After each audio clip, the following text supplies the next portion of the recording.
ಹಾಸನ ಜಿಲ್ಲೆ ಅರಕಲಗೂಡು ತಾಲೂಕು ದೊಡ್ಡ ಬೆಮ್ಮತಿ ಸಮೀಪದಲ್ಲಿರುವ ಮಲ್ಲೇಶ್ ಸ್ಟೋನ್ ಕ್ರಷರ್ ಇಂಡಸ್ಟ್ರೀಸ್ ಯವರು ನಡೆಸುತ್ತಿರುವ ಕಲ್ಲು ಗಣಿಗಾರಿಕೆಯಿಂದ ಜನಜೀವನ ಅಸ್ತವ್ಯಸ್ತವಾಗಿದೆ. ದೊಡ್ಡ ಬೆಮ್ಮತಿಯಿಂದ ಹೆಗ್ಗಡಹಳ್ಳಿ ಮಾರ್ಗವಾಗಿ ಸಂಚರಿಸುವ ರಸ್ತೆ ಮಾರ್ಗದ ಅತಿ ಸಮೀಪದಲ್ಲಿಯೇ ಇರುವ ಈ ಕ್ರಷರ್ನಿಂದಾಗಿ ಜನಗಳು ಸರಿಯಾಗಿ ಓಡಾಟ ಮಾಡುವಂತಿಲ್ಲ. ರೈತರು ತಮ್ಮ ಜಮೀನುಗಳಲ್ಲಿ ಸರಿಯಾಗಿ ಕೃಷಿ ಕೆಲಸಗಳಲ್ಲಿ ತೊಡಗಿಸಿಕೊಳ್ಳುವಂತಿಲ್ಲ. ರೈತರು ಬೆಳೆದ ಕೃಷಿ ಮತ್ತು ಜಾನುವಾರು ತಿನ್ನುವ ಮೇವು ಈ ಕ್ರಷರ್ ಧೂಳಿನಿಂದ ಭಾರೀ ತೊಂದರೆಯಾಗುತ್ತಿದೆ ಮತ್ತು ಕ್ರಷರ್ನವರು ಮಾಡುವ ಬ್ಲಾಸ್ಟಿಂಗಿಗೆ ಸಮಯದ ಇತಿಮಿತಿ ಇಲ್ಲ. ಹಾಗೂ ಭಾರೀ ಬ್ಲಾಸ್ಟಿಂಗ್ನಿಂದ ಹಾರಿ ಬಂದು ರೈತರ ಜಮೀನಿನಲ್ಲಿ ಮತ್ತು ರಸ್ತೆಗಳಲ್ಲಿ ಬೀಳುವ ಬೃಹತ್ ಗಾತ್ರದ ಕಲ್ಲುಗಳು ಜನರು ಜೀವ ಭಯದಿಂದ ಬದುಕು ಸಾಗಿಸುವಂತೆ ಆಗಿದೆ ಎಂದು ಬೆಮ್ಮತಿ ಪ್ರಕಾಶ್ ಮತ್ತು ರಾಜು ತಿಳಿಸಿದ್ದಾರೆ. ಆ ವೇಳೆ ಯಾದರಿಂದ ಶಾಲೆಯಿಂದ ಬೆಮ್ಮತಿ ರೈತ ಕುಮಾರ ತಮ್ಮ ಮಕ್ಕಳನ್ನು ಕರೆ ತರಲು ಹೋಗುತ್ತಿದ್ದಾಗ ಕ್ರಷರ್ನ ಮಾಲೀಕ ಇಂಡಿಯಂ ಸುರೇಶ್ ಆತನ ಸಂಬಂಧಿ ವಿಶ್ವ ಎಂಬಾತ ರಸ್ತೆಗೆ ಅಡ್ಡಗಟ್ಟಿ ನೀನು ಇಲ್ಲಿ ಓಡಾಡಬಾರದು ಎಂದು ಬೆದರಿಸಿದರು. ಆದರೆ ರೈತ ಕುಮಾರ್ ನನ್ನ ಪತ್ನಿಗೆ ಆರೋಗ್ಯ ಸರಿ ಇಲ್ಲದ ಕಾರಣ ಕತ್ತಲೆಯಾಗುತ್ತಿರುವುದರಿಂದ ತಮ್ಮ ಮಕ್ಕಳನ್ನು ಕರೆತರುವ ಅವಶ್ಯಕತೆ ಇದೆ ಎಂದು ತಿಳಿಸಿದ. ಮರುಕ್ಷಣ ಕ್ರಷರ್ನ ಸಂಬಂಧಿ ವಿಶ್ವ ಮನೋಸೋ ಇಚ್ಛೆ ಥಳಿಸಿದನೆ. ಈ ಕುರಿತು ಸಂಬಂಧಪಟ್ಟ ಅರಕಲಗೂಡು ಪೊಲೀಸ್ ಠಾಣೆಗೆ ದೂರು ನೀಡಿದರು. ಈತನ ಮೇಲೆ ಯಾವುದೇ ಕಾನೂನು ಕ್ರಮ ತೆಗೆದುಕೊಂಡಿಲ್ಲ. ಈ ವಿಚಾರಕ್ಕೆ ಪೊಲೀಸ್ ಠಾಣೆ ಮೆಟ್ಟಿಲು ಏರಿ ದಿಕ್ಕು ಕಾಣದಂತೆ ಆದ ಕುಮಾರ ಮತ್ತು ಸುಜಾತ ದಂಪತಿಗಳ ಕುರಿತು ಕ್ರಷರ್ನ ಮಾಲೀಕ ನೀನು ನನ್ನ ಮತ್ತು ಕ್ರಷರ್ನ ವಿರುದ್ಧ ಏನೇ ದೂರು ಸಲ್ಲಿಸಿದರು ಯಾವ ಅಧಿಕಾರಿಗಳು ನನ್ನನ್ನು ಏನು ಮಾಡಲಾರರು ಎಂದು ಅವಾಚ್ಯ ಶಬ್ದಗಳಿಂದ ನಿಂದಿಸುತ್ತಾನೆ ಎಂದು ತಮ್ಮ ಅಳಲು ತೋಡಿಕೊಂಡರು. ಅರಕಲಗೂಡು ತಾಲೂಕು ಕಚೇರಿ, ತಾಲೂಕು ಪಂಚಾಯಿತಿ ಮತ್ತು ಪೊಲೀಸ್ ಠಾಣೆ ಮಾತ್ರವಲ್ಲದೆ ದೊಡ್ಡ ಬೆಮ್ಮತಿ ಗ್ರಾಮ ಪಂಚಾಯಿತಿಗಳಲ್ಲೂ ತಮ್ಮದೇ ಹವಾ ಇಟ್ಟಿರುವಲ್ಲಿ ಕ್ರಷರ್ ಮಾಲೀಕರಾದ ಇಂಡಿಯಂ ಸುರೇಶ್ ಯಶಸ್ವಿಯಾಗಿದ್ದಾರೆ. ಇವರ ಕ್ರಷರ್ ವಿರುದ್ಧ ಯಾರೇ ದೂರು ನೀಡಿದರೂ ಸಹ ಅಧಿಕಾರಿ ವರ್ಗ ಮಾತ್ರ ಮೂಕ ಪ್ರೇಕ್ಷಕರಾಗಿ ಏನು ಅರಿಯದಂತೆ ತಮ್ಮ ಜಾಣಪೆದ್ದು ಪ್ರದರ್ಶಿಸುತ್ತಾ ತಮ್ಮ ವಿಶ್ವಾಸವನ್ನು ಈ ಕ್ರಷರ್ ಮಾಲೀಕರಿಗೆ ಈ ರೀತಿ ಸಮರ್ಪಿಸುತ್ತಾರೆ ಎಂಬ ದೂರು ಕೇಳಿಬರುತ್ತಿದೆ. ಇನ್ನಾದರೂ ವಾಯುಮಾಲಿನ್ಯ ಇಲಾಖೆ, ಗಣಿ ಮತ್ತು ಭೂವಿಜ್ಞಾನ ಇಲಾಖೆ ಹಾಗೂ ಸಂಬಂಧಪಟ್ಟ ಹಿರಿಯ ಅಧಿಕಾರಿಗಳು ಈ ಕ್ರಷರ್ ಮಾಲೀಕರ ವ್ಯಾಮೋಹದ ಕುರುಡು ಅಂಧಕಾರದಿಂದ ಹೊರಬಂದು ಎಚ್ಚೆತ್ತುಕೊಂಡು ಇಂತಹ ಕ್ರಷರನ್ನು ಮುಚ್ಚಿಸುವ ಮೂಲಕ ಜನಸಾಮಾನ್ಯರಿಗೆ ನ್ಯಾಯ ಒದಗಿಸುವರೆ ಎಂಬುದು ಇಲ್ಲಿನ ಜನರ ಆತಂಕವಾಗಿದೆ. ಮನೆಯಲ್ಲಿ ಇರೋದ್ರಿಂದ ಎಲ್ಲ ಮನೆ ಜಾಸ್ತಿ ಹೊಡೆದು ಮನೇಲಿ ದತ್ತು ಬಂದರೆ ಸಮಯ ಹೊಡೆದು ಮತ್ತೆ ಇಲ್ಲಿ ಎರಡು ಕಡೆ ಜಾಸ್ತಿ ಆದ್ರಿಂದ ದನ ಕರ ಏನು ಮೇಯ್ದು ಎಲ್ಲ ಸತ್ತೋದು. ಇಲ್ಲಿ ಬೆಳೆ ಮಾಡೋಕ್ಕಾಯ್ತಾ ಇಲ್ಲ. ಎರಡು ಕಡೆ ಅಂದ್ರೆ ಈ ಕಡೆ ಬೆಸ್ಟು, ಈ ಕಡೆ ಬೆಸ್ಟು. ಅಂದ್ರೆ ಇವ್ರಿಗೆ ಹೆಸರು ಗೊತ್ತಿಲ್ಲ. ಇವ್ರದ್ದು ಸುರೇಶ್ ಅವ್ರದ್ದು ಮತ್ತೆ ಇಲ್ಲಿ ರಾಜೇಶ್ ಅಚ್ಚಕಟ್ಟ ಸ್ಟೋನ್ ಕ್ರಷರು ಅಂದ್ರೆ ಮಲ್ಲೇಶ್ ಸ್ಟೋನ್ ಕ್ರಷರ್ ಎರಡು ಕಡೆ ಅಂದ್ರೆ ತೊಂದರೆ ಆಗ್ತಾ ಇದೆ. ಎರಡು ಕ್ರಷರ್ಗಳು ಮಧ್ಯ ಕಡೆ ಇದ್ದೀವಿ ಇಲ್ಲಿ. ಅದರಿಂದ ನಮಗೆ ಭಾರಿ ಅನುಕೂಲ ಆಗಿದೆ. ಮನೆಯೆಲ್ಲ ಬಿರುಕು ಕೊಟ್ಟು ಇವತ್ತು ನಾವೊಳಗೆ ಬಿಡಂಗಾಗಿದೆ. ಕಲ್ಲುಗಳು ಬಿಡ್ತದೆ ಮನೆ ಮೇಲೆ. ತಿರ್ಗಡಕ್ಕೆ ಓಡಿಲ್ಲ. ಬಂದು ನಿಂತ್ಕೊತಾರೆ ಅಷ್ಟೇ. ಕಲ್ಲು ಕ್ಯಾಚ್ ಹಿಡಿತಾರೆ, ಕ್ರಿಕೆಟ್ ಬಾಲ್ ಅದು ಬಂದು ನಿಂತ್ಕೊತಾರೆ ಇಬ್ರು. ಕಲ್ಲು ಬಿದ್ರೆ ಅವ್ರೇನ್ ಮಾಡ್ತಾರೆ? ಸುಮ್ಮನೆ ಹೋಯ್ತಾರಾಗ ಬಿದ್ವಾ ಅಲ್ಲೇನ ಹೇಳ್ತಾರೆ ಗೊತ್ತಿಲ್ಲ. ಅವಾಗ ಬಿದ್ದೇವೆ ಅಂತ ಹೇಳ್ತಾರೆ ಅಷ್ಟೇ. ಅಲ್ಲೇನು ಹೇಳ್ತಾರೆ ಏನ್ ಮಾಡ್ತಾರೆ ಒಟ್ಟು ಅವ್ರು ಬ್ಲಾಸ್ಟ್ ಆಗ್ಬೇಕು. ಆ ಟೈಮಿಗೆ ಬಂದು ನಿಂತ್ಕೋಬೇಕು. ನಿಂತ್ಕೊಂಡು ಮಾತಾಡಕ್ಕೆ ಏನಾದ್ರು ಕ್ರಿಕೆಟ್ ಬಾಲ ಹೋಗಿ ಕ್ಯಾಚ್ ಹಿಡ್ಕೊಂಡ್ಬಿಟ್ಟು ಏನಾದ್ರು ನಮಗೆ ಕೌಂಟ್ ಬರುತ್ತೆ ಅನ್ನಕ್ಕೆ.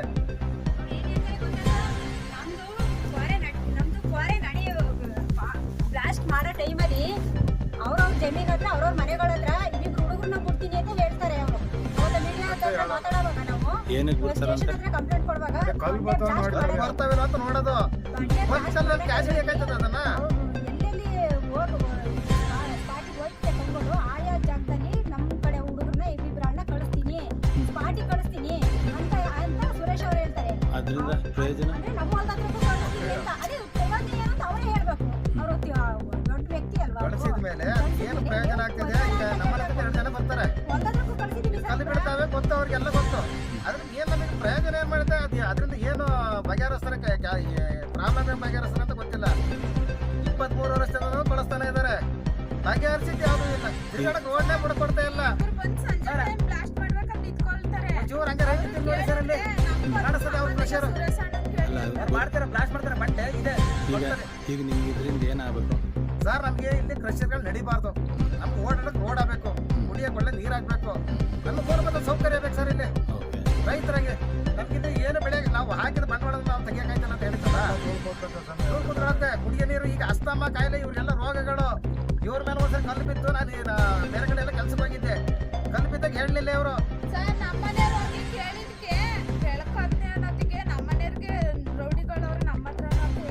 ಬೇರೆ ಕೇಳಕ್ ಹೋದ್ರೆ ಟಿಪ್ಪರ್ ಎತ್ತಿಸ್ಬಿಟ್ಟು ತೆಗ್ದಾಕ್ತಿಲ್ಲ. ಏನ್ ಮಾಡ್ತೀಯಾ?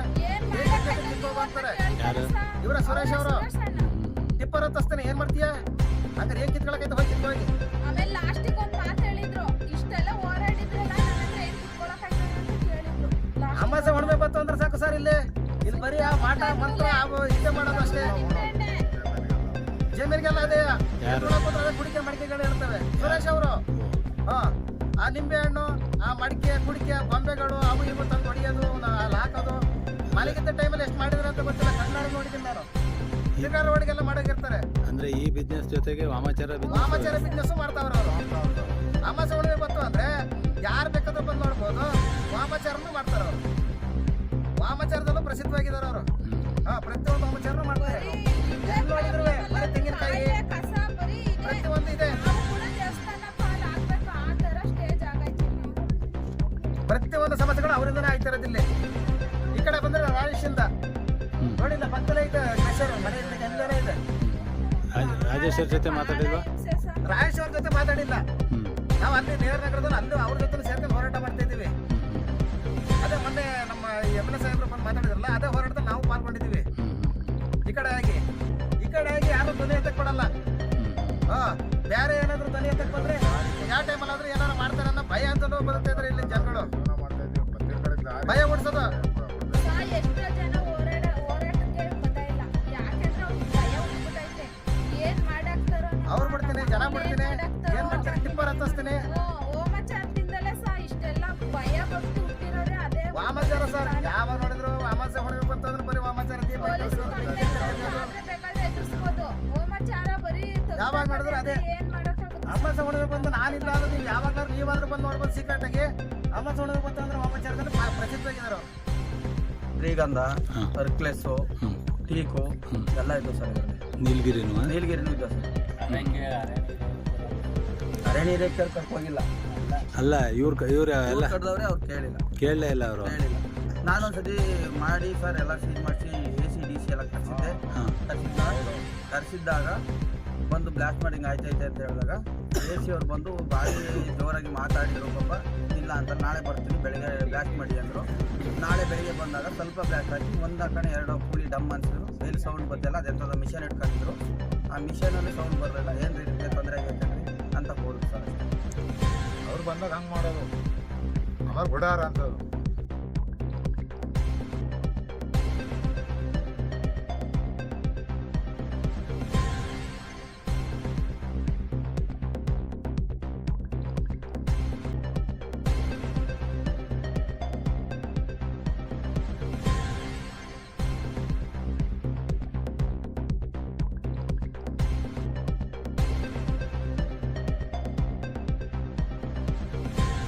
ಸಾಯ್ಬೇಕು ಭಾರಿ ಬಂದ ತಗೊಂಡು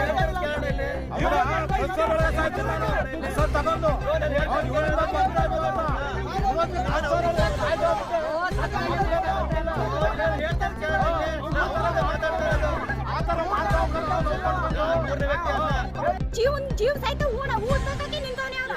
ಹಿಂದೆ ಒಂದ್ಸರಿ ಹೇಳಿದ್ದ, ಇಲ್ಲಿಗೆ 6 ವರ್ಷ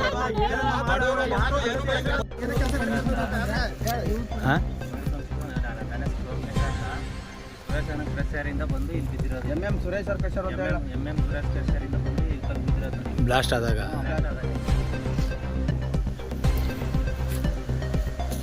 ನೋಡಿ ಭಾರಿ ಅಕಸ್ಮಾತ್ ದನಕರ ಮೇಯಿಸ್ತಾ ಇದ್ರು. ಇದಕ್ಕೆ ಹೊಣೆ ಯಾರು? ಇದಕ್ಕೆ ಪರಿಹಾರ ಅಂತ ಏನಿಲ್ವಾ? ಜಮೀನು ಕೊಡು ಜಮೀನಲ್ಲಿ ಕೆಲಸ ಮಾಡ್ತಾ ಇದ್ರೆ ಅವ್ರು ಬ್ಯಾಸ್ಟ್ ಅಂತಿದ್ದಂಗೆ ನಾವು ಮನೆ ಕಡೆಗೆ ಹೋಗ್ಬೇಕು. ಇಲ್ಲಾಂದ್ರೆ ದೌರ್ಜನ್ಯ. ಹೋಗ್ಲಿಲ್ಲ ಅಂದ್ರೆ ಒಂದು ಮೆಸೇಜ್ ಹಾಕಿ ನಮಗೆ ಒಂದು ಮೆಸೇಜ್ ಹಾಕಿ ಬಂದು ಎಲ್ಲಿ ಹೋಗ್ತೀವಿ ಅಂತ SI ಹೇಳವ್ರಂತೆ. ಒಂದು ಮೆಸೇಜ್ ಹಾಕಿ ಬ್ಯಾಸ್ಟ್ ಆಗ್ಬೇಕಾರೆ ನಾವು ಬಂದು ಅವ್ರನ್ನ ಎತ್ತಾಗಿ ಹೋಗ್ತೀವಿ ಅಂತ ಪೊಲೀಸರು ಹೇಳವ್ರೆ ಅಂತ ಅವ್ರು ನಮಗೆ ಬಂದು ಹೆದರ್ಸ್ತಾರೆ. ಆಗ ನಾವು ಮನೆ ಕಡೆಗೆ ಹೋಗ್ತೀವಿ. ನಾವು ಜನ ಎಲ್ಲ ಕರ್ಕೊಂಡು ತುಂಬ ಕೆಲಸ ಮಾಡ್ತಾ ಇರ್ತೀವಿ. ಅವ್ರೆಲ್ಲಾರು ಕರ್ಕೊಂಡು ಮನೆ ತಗೊಂಡು ಕೂಲಿ ಸಿಗದೆ ಕಷ್ಟ. ಸಿಗದೆ ಕಷ್ಟ ಇವತ್ತು. ಕೂಲಿ ಸಿಗದ ಕಷ್ಟ ಸಹ. ಕೂಲಿ ಕರ್ಕೊಂಡು ಕೆಲಸ ಮಾಡ್ತಾ ಇರ್ತೀವಿ. ಬ್ಲಾಸ್ಟ್ ಅಂದ ತಕ್ಷಣ ಕರ್ಕೊಂಡು ಮನೆಗೆ ಹೋಗಕ್ಕೆ ನಾವೇ ಶ್ರೀಮಂತರ, ನಾವು ಕೂಲಿಯರೇ. ಆ ಕೂಲಿ ಕರ್ಕೊಂಡು ಕೆಲಸ ಮಾಡ್ತಾರೆ ಮನೆಗೆ ಇರ್ತದೆ. ನಾವು ಆಗ ಎಲ್ಲಾರು ಕರ್ಕೊಂಡು ಮನೆಗೆ ಹೋಗ್ಬೇಕು. ಒಂದು ಬ್ಲಾಸ್ಟ್ ಮಾಡೋಕ್ಕೂ ಟೈಮ್ ಇಲ್ಲ ಸರ್ ಇಲ್ಲಿ. ಯಾವ ಟೈಮ್ಗಾರ ಆಗೋದು. ಒಂದು ಮಕ್ಳಿಗೆ ಹಾಸ್ಪಿಟಲ್ ಕರ್ಕೊಂಡು ಹೋಗ್ತಿರ್ತೀವಿ. ನಿಲ್ಲಿಸಿ ಅಂತಾರೆ. 1 ಅವರ್ ಆದ್ರೂ ಬ್ಲಾಸ್ಟ್ ಮಾಡಲ್ಲ. ಮಕ್ಕಳು ಸತ್ತೋದ್ರೂ ಪರವಾಗಿಲ್ಲ. ಒಂದು ಹಿರಿಯ ವಯಸ್ಸು ಜೀವ ಏನೋ ಒಂದು ಹಾಸ್ಪಿಟಲ್ ಕರ್ಕೊಂಡು ಹೋಗ್ತಿರ್ತೀವಿ, ಕೊಡಾಗಲ್ಲ. ಯಾವ ರೂಟಲ್ಲಿ ಹೋಗೋ ಬಿಡಲ್ಲ. ನಾವು ಬಂದ್ರೆ ಇದೇ ದಾರಿಲಿ ಬರ್ಬೇಕು, ಇದೇ ದಾರಿಲಿ ಹೋಗ್ತಾ ನಮಗೆ ಮೇನ್ ಇರೋದು ಈ ರೋಡು. ನಮಗೆ ತಾಲೂಕು ಆಡಳಿತ ಇಲ್ಲ ಒಂದು ರಾಜ್ಯ ಸರ್ಕಾರ ನಮಗೆ ರೋಡ್ ಕೊಡಿಸ್ಕೊಡ್ಬೇಕು ಫಸ್ಟು. ಇರೋ ರೈತರಿಗೆ ಅನುಕೂಲ ಮಾಡಿಕೊಡ್ಬೇಕು. ಈಗ ನೀವು ಕ್ರೆಷರ್ ಒಳಗೆ ಹೋಗ್ಬೇಕು, ಕ್ರೆಷರ್ ಒಳಗೆ ಕೇಳ್ಕೊಂಡು ಬರ್ಬೇಕು. ಹೋಗ್ಬೇಕು ಸರ್. ಗೊತ್ತಾಯ್ತು, ನೀವು ವಾಪಸ್ಸು ನಮ್ಮ ಅನುಮತಿ ತಗೊಂಡಿದ್ದೀರಾ, ನಮ್ಗೆ ಕೇಳ್ಕೊಂಡು ಹೋಗ್ಬೇಕು. ನಿಮ್ಗೆ ಯಾರೆಲ್ಲಿ ಹೋಗೋದು ಹೇಳಿದವರು ಅಂತ ಕೇಳ್ತಾರೆ, ನಾವೆಲ್ಲಿ ಹೋಗ್ಬೇಕು? ಏನಾರ ಅವ್ರ ಹೊಟ್ಟೆ ಊರಿ ಮೇಲೆ ನಾವು ಹೂವಿನಿಲ್ಲ ಇದ ಬ್ಲಾಸ್ಟ್ ಆಗಿ ಬಿದ್ದಿರೋದು. ನಮ್ಮ ಮಗನೋ ನಾನು ನನ್ನ ಹೆಂಡತಿ ಬಂದು ಪೈಪ್ ಜೋಡಿಸ್ತಾ ಇರ್ತೀವಿ, ಇಲ್ಲಿ ಬೋರ್ ಆನ್ ಮಾಡಕ್ಕೆ ಬರ್ತೀವಿ. ಈ ಥರ ಬಂದು ಬಿದ್ದಾಗ ಏನು ಮಾಡೋದು ಸರ್ ನಾವು? ಒಂದು ಜೀವ ಹೋದ್ರೆ ಹೊಣೆ ಯಾರು? ಒಂದು ಜೀವ ಹೋದ್ರೆ ಹೊಣೆ ಯಾರು? ಸರ್ಕಾರನ ಇವರು ಒಬ್ಬರೇ ಕೇಳು. ಅದೇ ಜೀವ ಹೋದ್ರೆ ಸರ್ಕಾರ ಪರಿಹಾರ ಕೊಡ್ತೀವಿ. ಎಷ್ಟು ಕೊಡ್ತಾರೆ? ನಮ್ಮ ಮಕ್ಕಳು ಹೋಯ್ತವಪ್ಪ, ನಮ್ಮ ನಮಗೆ ಕೊಡ್ತಾರ ಮಕ್ಕಳು ಅವ್ರು ಪರಿಹಾರ ಕೊಡೋದ್ರೆ ಅವ್ರ ಪರಿಹಾರ ಯಾರಿಗೆ ಬೇಕು? ನಮಗೆ ಬೇಡ. ವಾಪಸ್ ಬೇಕು, ಮಕ್ಕಳು ಕೊಡಬೇಕಿಲ್ಲ. ಸರ್ಕಾರ ಹಂಗಂದ್ರೆ ಕೃಷಿಗಳಿಂದ ಬದುಕ್ತಾ ಇತ್ತು, ಇಲ್ಲ ಬೇರೆ ಯಾವುದೋ ಇವ್ರಿಗೆ ಹೋಯ್ತಾನೆ ಅಲ್ವಾ? ನೋಡಿ ಸರ್, ಇರೋದು ಇಷ್ಟಾಗಲ್ಲ ಜಮೀನು ಅಷ್ಟೇ ನಮ್ಗೆ. ಕಾಲದಲ್ಲಿ ಎಲ್ಲ ದಲಿತ ಕುಟುಂಬ ಸೇರದೆ ಇರೋರು ಅದರಲ್ಲಿ ತಾಲೂಕು ಆಫೀಸ್ ಆಗಲಿ, ತಾಲೂಕು ಆಡಳಿತ ಆಗಲಿ, ಇಲ್ಲ ಕೇಂದ್ರ ಇದು ರಾಜ್ಯ ಸರ್ಕಾರ ಆಗಲಿ ಯಾವುದೇ ರೀತಿ ನಮಗೆ ನ್ಯಾಯ ಕೊಡಿಸ್ತಾ ಇಲ್ಲ. ಯಾವುದೇ ರೀತಿ ನಮಗೆ ಯಾವುದು ತೊಂದರೆಗಳನ್ನು ನಿಭಾಯಿಸ್ತಾ ಇಲ್ಲ. ಇಲ್ಲಿ ತುಂಬ ತೊಂದರೆ ಆಗಿದೆ. ಫಸ್ಟು ಈ ರಾಜ್ಯ ಸರ್ಕಾರ ಮತ್ತು ಈ ತಾಲೂಕು ಆಫೀಸ್ಗಳು ಸೇರಿಕೊಂಡು ಈ ಕ್ರಷರ್ಗಳನ್ನು ಬಂದ್ ಮಾಡಿಸ್ಬೇಕು. ಫಸ್ಟು ಇಲ್ಲಿ ರೈತರುಗಳು ಬಾಳಕೈತಿಲ್ಲ, ನಮ್ಮದು ಜನಸಾಮಾನ್ಯರು ಬದುಕೈತಿಲ್ಲ. ಅದರಲ್ಲೂ ನಮ್ಮ ದಲಿತ ಕುಟುಂಬಕ್ಕೆ ತುಂಬ ಹಿಂಸೆಗಳಾಗ್ತಾ ಇದೆ. ಎಲ್ಲ ಕಡೆಯಿಂದ ಕಿರುಕುಳ ಆಗ್ತಾ ಇದೆ. ಯಾರೋ ಬಂದು ನೋಡ ಅಂತವರೇ ಇಲ್ಲ. ಏನೇ ಅರ್ಜಿ ಕೊಡ್ಲಿ, ಏನೇ ಮಾತಾಡ್ಲಿ, ಯಾರೋ ಬಂದು ನೋಡ್ತಾ ಇಲ್ಲ. ಸಮಸ್ಯೆಗಳು ನಮ್ಗೆ ಬಗೆಹರಿಸ್ಕೊಡೋ ತನಕ ಇವ್ರೇನು ಇಲ್ಲಿ ರಾಜ್ಯ ಸರ್ಕಾರ ಇವರೇ ನಡೆಸ್ತವ್ರೆ ಅನ್ನೋ ಥರ ಮಾಡ್ತಾ ಇದ್ದಾರೆ. ಕ್ರಷರ್ಗಳವರೇ ಮಾಡ್ತಾ ಇದ್ದಾರೆ. ರಾಜ್ಯ ಕೇಳ್ತಾರೆ, ಇದು ಒಂದು ಫೋನ್ ಮಾಡಿದ್ರೆ SI ಬಂದಿಲ್ಲ ಎತ್ತಾಕೆ ಹೋಯ್ತಾರೆ ಅಂತ ಹೇಳ್ತಾರೆ. ಅಂದ್ರೆ SIಗಳ ವೋಲ್ಟೇಷನ್ ಇವ್ರದ ಇಲ್ಲ ರಾಜ್ಯ ಸರ್ಕಾರ ನಡೆಸ್ತಾ ಇದೆಯಾ, ನೀವು ಸುರೇಶ್ ಅವ್ರು ನಡೆಸ್ತಾ ಇದ್ದಾರೆ. ಒಂದು ಫೋನ್ ಮಾಡಿದ್ರೆ ನಿಮ್ಮನ್ನೆಲ್ಲ ಎತ್ತಾಕೆ ಹೋಯ್ತಾರೆ. ನೀವು ನಮಗೆ ತೊಂದರೆ ಕೊಡಂಗಿಲ್ಲ ಫ್ಲಾಶ್ ಮಾಡಕ್ಕೆ. MM ಸುರೇಶ್ ಅವರು, ಮಲ್ಲೇಶ್ವರ ಸುರೇಶ್ ಅವ್ರು ಹೇಳ್ತಾರೆ, ಒಂದು ಫೋನ್ ಮಾಡಿದ್ರೆ ಈ SI ಎಲ್ಲ ಬಂದು ನಿಮ್ಮನ್ನು ಎತ್ತಾಕೆ ಹೋಗ್ತಾರೆ. ನಾನು ಫೋನ್ ಮಾಡಿದ್ರೆ ಅದು ಹೆಂಗೆ ತಡೀತಾರೆ ತಡೀರಿ ಅಂತ ಆವಾಜ್ ಹಾಕಿದ್ರೆ ನಮ್ಮ ದಲಿತ ನಮ್ಗೆ ಯಾವ್ದು ನ್ಯಾಯ ಸಿಗ್ತಾ ಇದೆ? ನಮ್ಮ ರಕ್ಷಣೆ ಕೊಡೋರು ಯಾರು? ನಮ್ದು ಯಾವ್ದು ತಾಲೂಕು ಆಫೀಸ್ಗೆ ನಾನು ರೋಡ್ಗೋಸ್ಕರವ ಒಂದು 20 ಸರಿ ಅರ್ಜಿ ಕೊಟ್ಟಿದ್ದೀನಿ. ಈಗ ಲಾಸ್ಟ್ಗೆ 2 ವರ್ಷ ಆಗಿತ್ತು ಕೊಟ್ಟು. ಮೊನ್ನೆ ಹೋಗಿ ಕೇಳಿದ್ದೀನಿ, ರೇ ನಿಮ್ಗೆ ಇಲ್ಲಿ ಖರಾಬಿಲ್ಲ. ಎಲ್ಲಿ ಸರ್? ಯಾರಿಗೆ? ಸರ್ವೆ ಡಿಪಾರ್ಟ್ಮೆಂಟ್ಗೆ? ಸರ್ವೆ ಡಿಪಾರ್ಟ್ಮೆಂಟ್ಗೆ ಕೊಟ್ಟಿದ್ದೀನಿ, ತಹಸೀಲ್ದಾರಿಗೆ ಕೊಟ್ಟಿದ್ದೀನಿ, ADLರಿಗೆ ಕೊಟ್ಟಿದ್ದೀನಿ. ಬಂದು ಹೇಳ್ತಾರೆ, ಅಲ್ಲಿ ಹೋಗಿ ಕೇಳಿದ್ರೆ ಹೇಳ್ತಾರೆ ಖರಾಬ್ ಇರ್ಬೋದು ಕರ್ರಿ, ಸ್ಕೆಚ್ ಇಲ್ಲ. ಸ್ಕೆಚ್ ಇವ್ರು ಮಾಡ್ಬೇಕಾ ನಾನು ಮಾಡ್ಬೇಕಾ ಸರ್ಕಾರಕ್ಕೆ? ಇದು ಸರ್ವೆ ಮಾಡ್ಬೇಕಲ್ಲ, ನಾನು ಮಾಡ್ಕೊಡ್ಲ ಅವರಿಗೆ? ಇಲ್ಲ ನಾನು ಮಾಡ್ಕೊಡ್ತೀನಿ ತಗೊಳ್ಳಿ, ಅದೇ ಥರ ಮಾಡ್ಕೊಡ್ಲಿ. ಇಲ್ಲ ಇಲ್ಲ ಅವ್ರು ಬಂದ್ಬಿಟ್ಟು ಖರಾಬ್ ಎಲ್ಲಿದೆ, ಈ 16 ಗುಂಟೆ ರಸ್ತೆ ಎಲ್ಲಿ ಭೂ ಸ್ವಾಧೀನ ಆಗಿದೆ ಅದನ್ನು ತೋರಿಸ್ಕೊಡ್ಲಿ. ಅದಕ್ಕೆ ತೋರಿಸ್ಬಿಟ್ಟು ನಾನು ಸ್ಕೆಚ್ ಹಾಕಿ ನಮಗೆ ರೋಡ್ ಮಾಡ್ಕೊಡ್ಲಿ. ಈ ಸಣ್ಣ ಸಣ್ಣ ಮಕ್ಕಳು ಸ್ಕೂಲ್ಗೆ ಹೋಗ್ಬೇಕು, LKG UKG ಮಕ್ಕಳು ಎಲ್ಲಿ ಹೋಯ್ತಾರೆ? ಈಗ ಇವರೆಲ್ಲ ವಯಸ್ಸಾದವರಿದ್ದಾರೆ, ನಾಳೆ ಹಾಸ್ಪಿಟ್ಲಿಗೆ ಹೋಗ್ಬೇಕು, ಎಲ್ಲಿ ಹೋಗ್ತಾರೆ? 6ನೇ ಕ್ಲಾಸ್ ಓದ್ತಾ ಇದೆ ಸರ್. ಈ ರೋಡ್ ಹಿಂಗೈತೆ, ಜನಸಂಖ್ಯೆನೂ ಇಲ್ಲ, ಈ ಫಾರೆಸ್ಟ್ ಹಿಂಗೈತೆ ಅಂತ ಹೇಳ್ಬಿಟ್ಟೆ ತಗೋಗ್ ನಮ್ಮ ಅಪ್ಪರ ಮನೆ ಸೇರ್ಸಿದ್ವಿ ಸರ್. ನಮ್ಮ ಮಕ್ಳನ್ನಿಬ್ಬರ್ನು ಇಲ್ಲಿ ಬಹಳ ಕಷ್ಟ ಸರ್ ತಿರ್ಗಕ್ಕೆ. ಆಮೇಲೆ ಸ್ಕೂಲ್ ಬಿಟ್ಟು ಮನೆಗ್ ಬರಕ್ಕೆ 6 ಗಂಟೆ ಆಗುತ್ತೆ. 6 ಗಂಟೆಲಿ ಬ್ಲಾಸ್ಟ್ ಅಂತ ಇರ್ತಾರ ಸರ್. ಆ ಬ್ಲಾಸ್ಟ್ ಕಾಯ್ಕೊಂಡಿರೋದ ಮಕ್ಳು ನೋಡೋದ ಹೇಳಿ ಸರ್? ಇವ್ರ ಮಕ್ಕಳು ಒಂದ್ ಕಡೆ, ತಾಯಿ ಅಪ್ಪ ಅಮ್ಮ ಒಂದ್ ಕಡೆ, ಮಕ್ಕಳು ಒಂದ್ ಕಡೆ. ಬಿಡು ಬರಕ್ ಆಯ್ತದ ಇಲ್ವಾ? ನಾವ್ ನಿಂತ್ಕೊಳ್ಳೋಣ, ಕಾಯನ, ಬ್ಲಾಸ್ಟ್ ಆದ್ಮೇಲೆ ಹೋಗೋಣ ಅನ್ನೋದ್ ಮಕ್ಳಿಗೆ ಗೊತ್ತಿರುತ್ತೆ ಹೇಳಿ. ಆ ಬ್ಲಾಸ್ಟ್ ಮಾಡೋ ಟೈಮಿಗೆ ಸ್ಕೂಲಿಂದ ಬರೋದ ಮಕ್ಳು. ಹೊರಗಡೆ ಬರ್ತೀವಿ ಬ್ಲಾಸ್ಟ್ ಮಾಡ್ಬೇಕಾದ್ರೆ ಕೇಳ್ತಾರೆ, ಚಿಕ್ಕ ಮುಚ್ಚವಾಗಲೇ ಅದೇ ಅಸಹ್ಯ ಶಬ್ದಗಳು. ಇಲ್ಲ ಸಿಕ್ಕದವ್ರಿಗೆ ಬಡವಾದ್ರೆ ಹಿಡ್ಕೊಂಡು ಹೊಡಿಯೋದೇ. ನಾನೇ ಬರ್ತಾ ಇದ್ದೀನಿ ಈಗ ಒಂದು 15 ದಿವಸದಲ್ಲಿ. ಅಸಹ್ಯವಾಗಿ ಮಾತಾಡ್ತಾರೆ. ಅವ್ರ ದೊಡ್ಡಪ್ಪ ಚಿಕ್ಕಪ್ಪನ ಮಗ, ಮಾವನ ಮಗ ಅಸಹ್ಯವಾಗಿ ಮಾತಾಡ್ತಾರೆ. ಏನ್ ಹೆಸರು? ವಿಶ್ವ ಅಂತ ಹೇಳ್ಬಿಟ್ಟು ಕೆಟ್ಟದಾಗಿ. ಅದನ್ನ ಇಲ್ಲಿ ಹೇಳಕ್ಕಾಗಲ್ಲ. ಕೆಲವು ಜನ ನೋಡ್ತಾ ಇರ್ತಾರೆ ಈ ವಿಡಿಯೋಗಳನ್ನ, ಅಸಹ್ಯವಾಗಿ ಮಾತಾಡ್ತಾರೆ. ಅವಾಗ ನಾವು ಹೆಂಗೆ ಸರ್ ಇಲ್ಲಿ ಇದು ಮಾಡೋಕ್ಕಾಗತ್ತೆ? ದಲಿತ ಅನ್ನೋ ಒಂದು ಇದು ಕಾರಣಕ್ಕೋಸ್ಕರ ಅವ್ರು ಅನ್ನಿಸ್ಕೊಂಡಾಗೆಲ್ಲ ಅನ್ನಿಸ್ಕೊಳಕ್ಕಾಗತ್ತೆ ಸರ್? ಇದು ನಮಗೆ ಕಾನೂನೇ ಇಲ್ವಾ ದಲಿತ ಇದರಲ್ಲಿ?